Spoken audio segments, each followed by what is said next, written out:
Pinot Noir I planted in 1963, shortly after my studies in France. I studied in 62, 61, 62 in Dijon, viticulture and enology.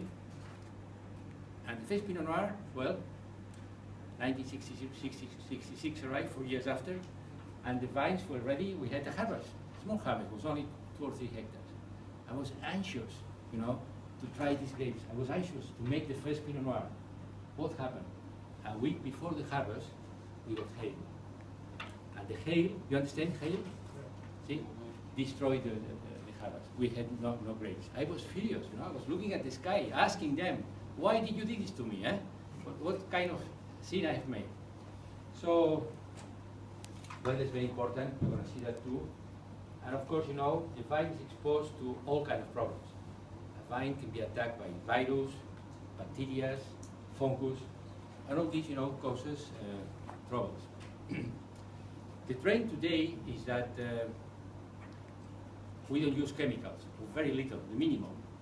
My idea, you know, is that a vine is very much like a person. A healthy person, normally, you take no chemicals. Maybe you take some vitamins, you know, things like that.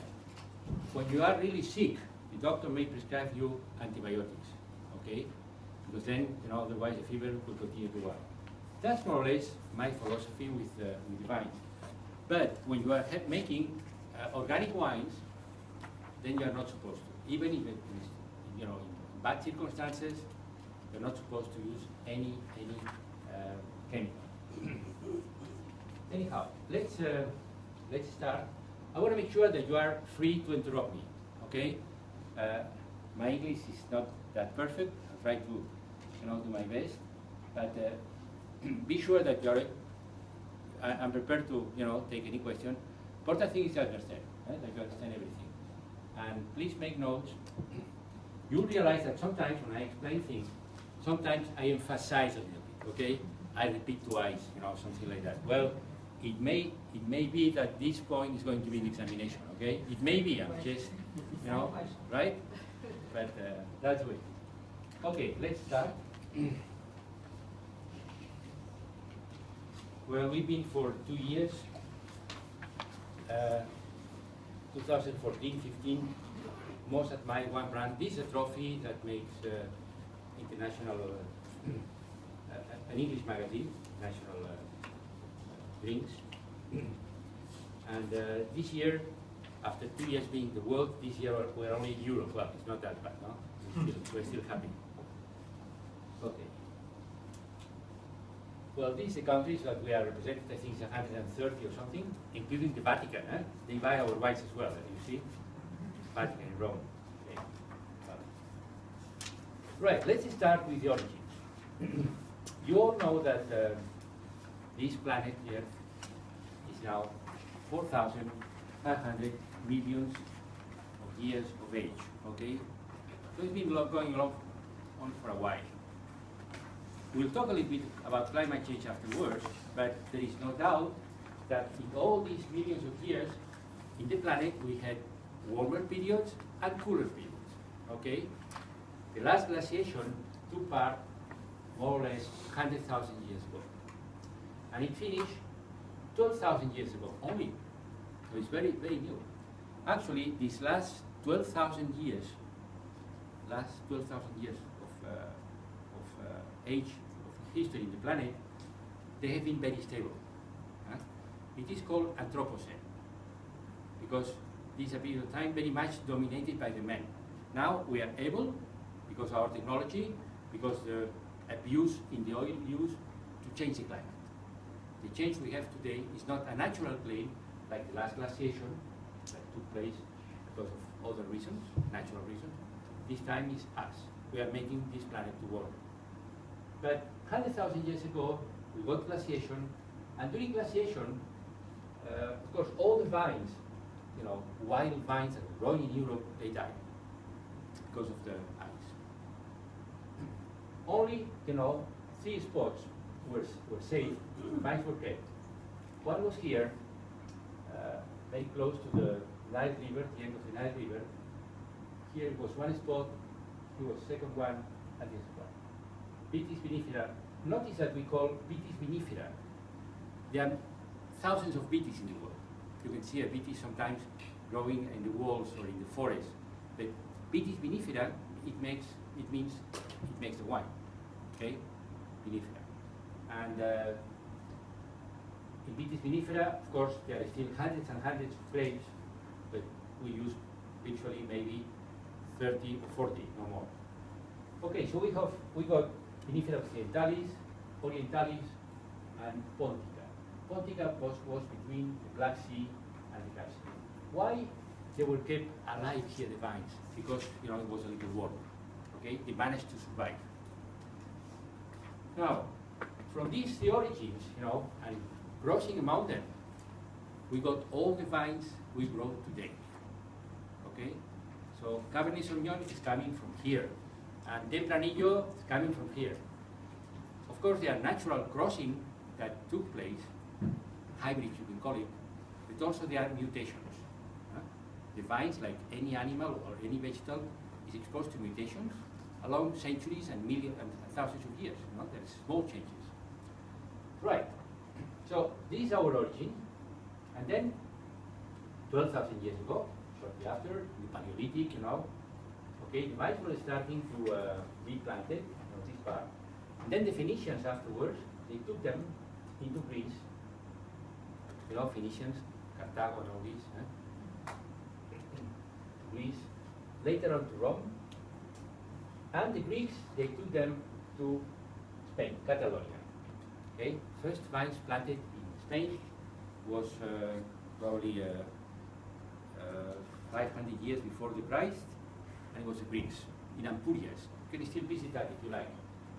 Nice, the remainings of the city are still there. Later on, of course, the Roman extended the viticulture, southern part of Spain, and so forth. That's how we started. And I have to say that, you see the Romans, this is only 25 kilometers from Vilafranca. The Romans fully colonized Spain, much ahead of France. This part of the world was fully civilized by the Romans before France. Wait a minute, we were ahead. Well, the French took it up afterwards. But this Roman arc was here, the Via Appia, going to Rome from the south of Spain, was passing through here. Okay. Let's go to Middle Ages now. Middle Ages, we see the beginning of the distillation of the wines. Who made it? Arnau de Vilanova. He was from Valencia, and he was an alchemist. An alchemist in these days, was a savant, he knew everything. He was a doctor, he could cure people. He was doctor to many kings in Catalonia, matter of fact. And he learned from the Arabs the art of distilling the wines. The wines were already making alcohol. That's why it's called alcohol. It's an Arab word. Okay? And he took this from the Arabs and applied this technique to the wine and made the first eau de vie or spirits or aiguardents, as we used to call it here. Well, this is Jean Leon. You are going to visit Jean Leon one of these days. This is a winery I acquired in 1995. And it has a lovely history. You will see this when you visit. And these are our vineyards in Catalonia. There are 1,800 hectares. See, when I came from France in 1962, my father had no vineyards. He lost them during the Spanish Civil War. He lost everything. And there were only 2 hectares left that he even didn't know where they were. They were close to Vilafranca, but he didn't know exactly where they were. And I was lucky to find a very old man in the company that I still remember. We could spot the place and claim the property, and these were the first 2 hectares that I planted with this Pinot Noir I told you before. Okay? And there I planted also a collection, in these early 60s, of several grapes, Cabernet Sauvignon, Merlot, Riesling, to see what we could do and to have a wide perspective. Because until then, only some Catalan grapes were growing here in Penedès. Is that all right so far? No questions? Yes? Good. So, we're going to see some of these vineyards these days, but basically, along the years, what we have done is to study carefully the soils, to see what kind of microclimate, what kind of soil would suit us to produce a top wine from a specific grape. So of course we knew here in Penedès how to grow parellada, Catalan grape or Xarel·lo for ages. But the new grapes that we started to bring here in the 60s, French grapes, the Riesling grapes, it was new. We had no experience. So we had to look for the best conditions for each one. So that's Penedès map. Penedès today embraces some 25,000 hectares of vineyards. But most of them are not for the wine, are for the cava. You know cava, okay? Yes. Most of them, 80% are for the cava. So remaining for Penedès, I think, is 2,500 hectares, no? Something like that. That's the only thing in Penedès. That's a handicap, when I started to promote red vines here in Catalonia, I had big problems with the farmers, because the farmers were used to produce cava, to produce Xarel·lo and Macabeo for the cava. And for the cava, what you look for is big yields, good acidity. The sugar content is not that important, right? Because they wanted to more or less have something like the champagne. So the farmers were producing their red grapes exactly like the cavas, high yields, no color. I couldn't make good wines with this. So it was difficult, to persuade them. We had to visit one by one and offer them incentives and everything. But it took years for them to change the pattern and start to produce, small yields and quality grapes. Well, let's have a quick look at the vineyards, some of the vineyards we have.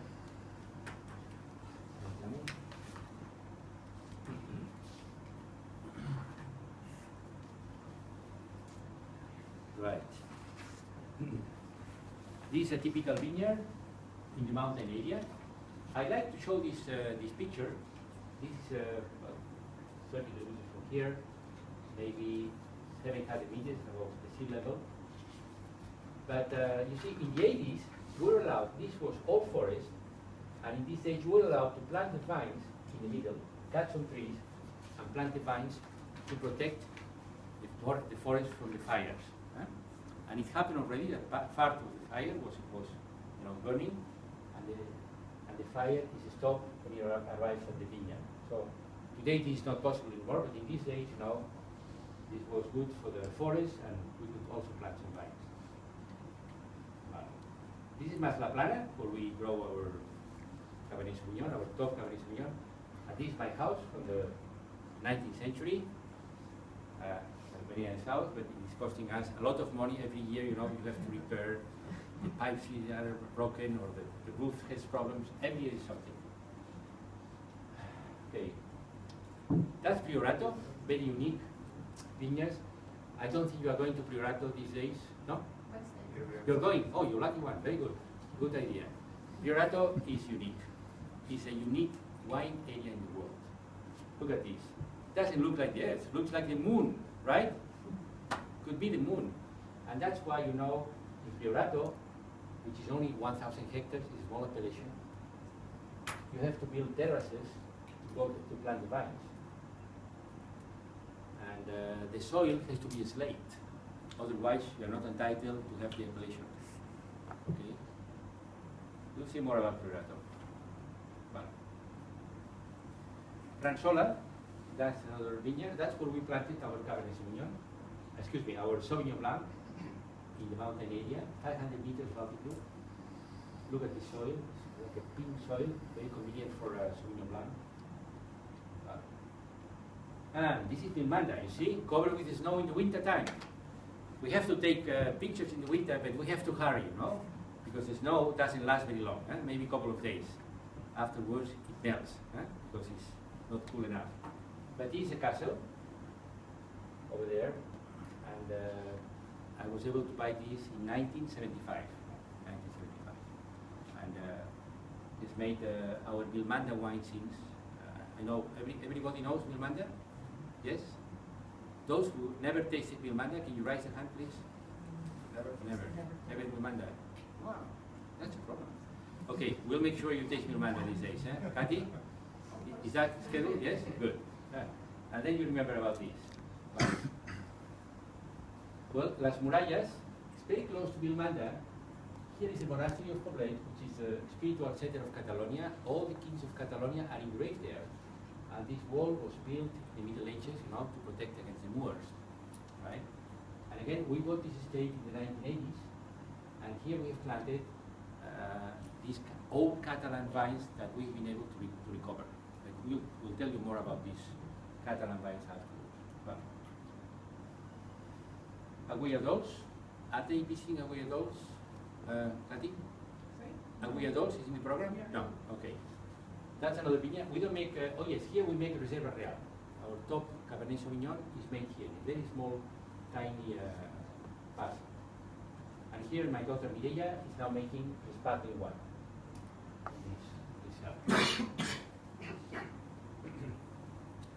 Right. With all these 1,800 hectares, we produce about 25% of our needs of grapes. 25%. Which means the remaining 75% we have to buy from the farmers. Okay? So we deal with 910 suppliers, only in Catalonia. We also buy grapes in Rioja or in Ribera or in Rueda, but here in Catalonia it's 910 families that rely on us. Farmers for us are very important. We want them to live well. That's why we pay them a good price for the grapes. We always pay above market price. Okay? Especially for the top grapes, we pay even more. But it's essential for us. If we want to make good wines, we need to have good grapes. With the grapes from our vineyards, we produce, of course, all our single vineyard wines, our top wines. Let me put that in the map. Here, this is 1% of our production. This is single vineyard. Everybody understands single vineyard? Yes? No? Please, tell me. Yes? Okay. What's single vineyard? Who can tell me? What means single vineyard? From just one vineyard. Exactly. Just from one vineyard. Huh? You are not supposed to take grapes from outside. That's single vineyard. Then we make our top wines. In France, they will call it a chateau or a domaine, but we use the international word. Then you have here, and maybe 24%. We call this our Reserva wines. Reserva wines, our middle range. Anyone knows a Reserva wine from Torres? Yes? Can you tell me a name of a Reserva wine from Torres? Gran Corona. Huh? Gran Corona. Gran Corona, very good. Yes. And this side, do you have any Reserva wine from Torres? No? A good wine from Torres. What name comes to your mind? Huh? Mas La Plana is here. Is here. Well, we have Gran Coronas, Gran Sangre-Toro, but when you finish this week, you will get to know all these wines. And finally, here we have they call them the essential today. Essential wines, the entry-level wines. Now, you can mention some of the wines. Now, anyone here? A basic wine of Torres, entry-level price. Sangre-Toro. Viñasol, Sangre-Toro, very good.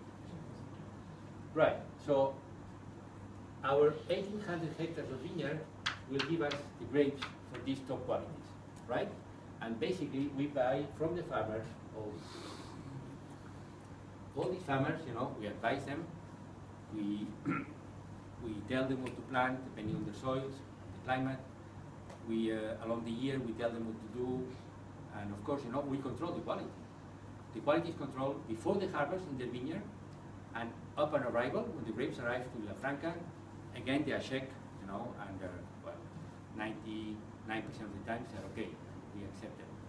But we have very strict controls.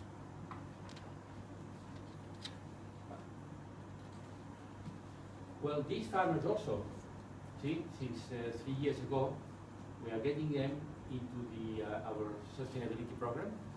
We want them to reduce their carbon footprint. Anyone knows what means carbon footprint? Yes? Carbon footprint. It means, you know, the amount of carbon dioxide that you produce. For example, at Torres, if we take into account all our emissions of carbon dioxide is the greenhouse gas that is making the planet work. That's why we are very interested in controlling that. Okay, so if you take all this amount of carbon dioxide and divide by the number of bottles we produce, you end up having 1.3 kilo of CO2 per bottle. Okay, that's what we have. So we are now concerned for the last years in getting every step of the production to reduce the carbon footprint. That's why here with the farmers, you know, we tell them what to do.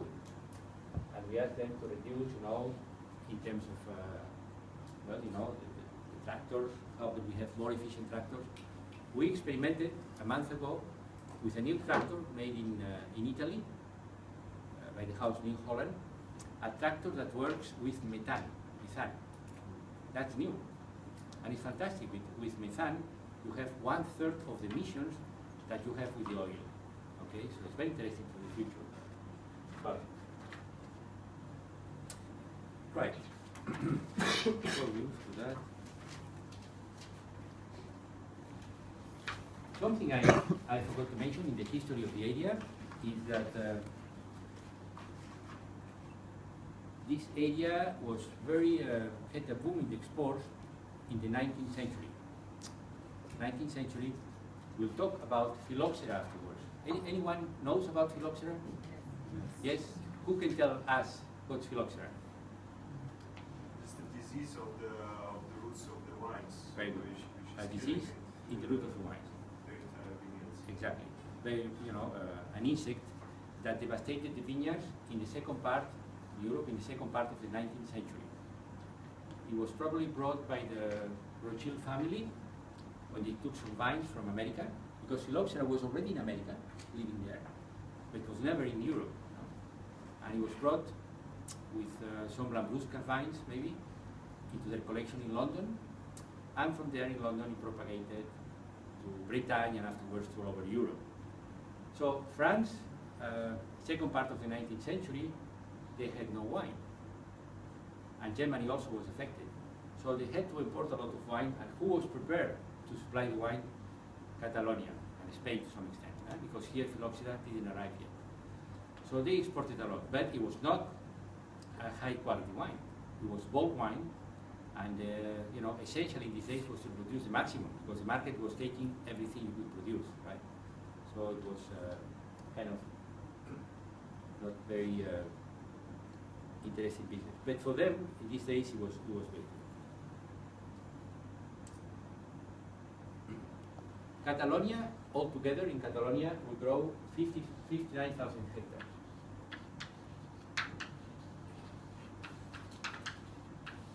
Esto sale ahora cara, surte cara Cataluña. ¿Surte Cataluña cara o no? Sí, Més tard. Well, we'll go to this afterwards. Penedès is part of Catalonia. Catalonia is the larger appellation. Catalonia has today, I think, 12 appellations. Yes, perhaps in the map. Oh, yeah, that's right. Very good. Thank you.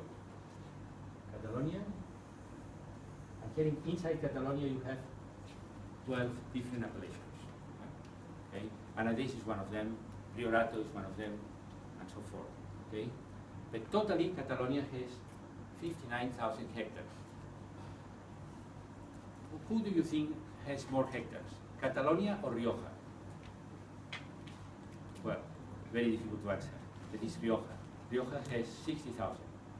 So Catalonia, it may seem big, but it's not, because it doesn't take the whole country. Just take, you know, few spots, right? The land dedicated to the vines. Okay. Right.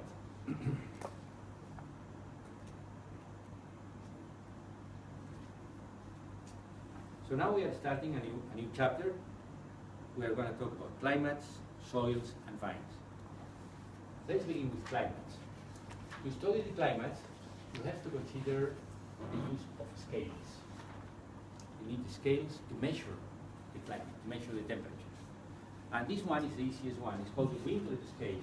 A Californian engineer that in the 20th century applied or discovered this scale. How does it work? Imagine you have a vineyard, okay? And you take, since the beginning of the vegetation, now, well, before the month of April, the first leaves in the vines, and you take daily the temperatures, the average daily temperature, okay? In the vineyard. Maybe is 11 degrees. The average. Then second day, maybe 12. And you do this every day from the start of the vegetation until harvest. Okay? Every day, you know, we deduct here 10. That gives you 1. Here, we give you 2. And the total here, then you go to the Winkler scale. If it is below 1371 here, if it is below 1371, then you are in zone 1, which is a cold area. Is that clear? This is important for you to understand. We have to take into account the temperatures. Okay, so the essential thing is to measure the daily average temperature in your vineyard. What Winkler does is that, you know, the everyday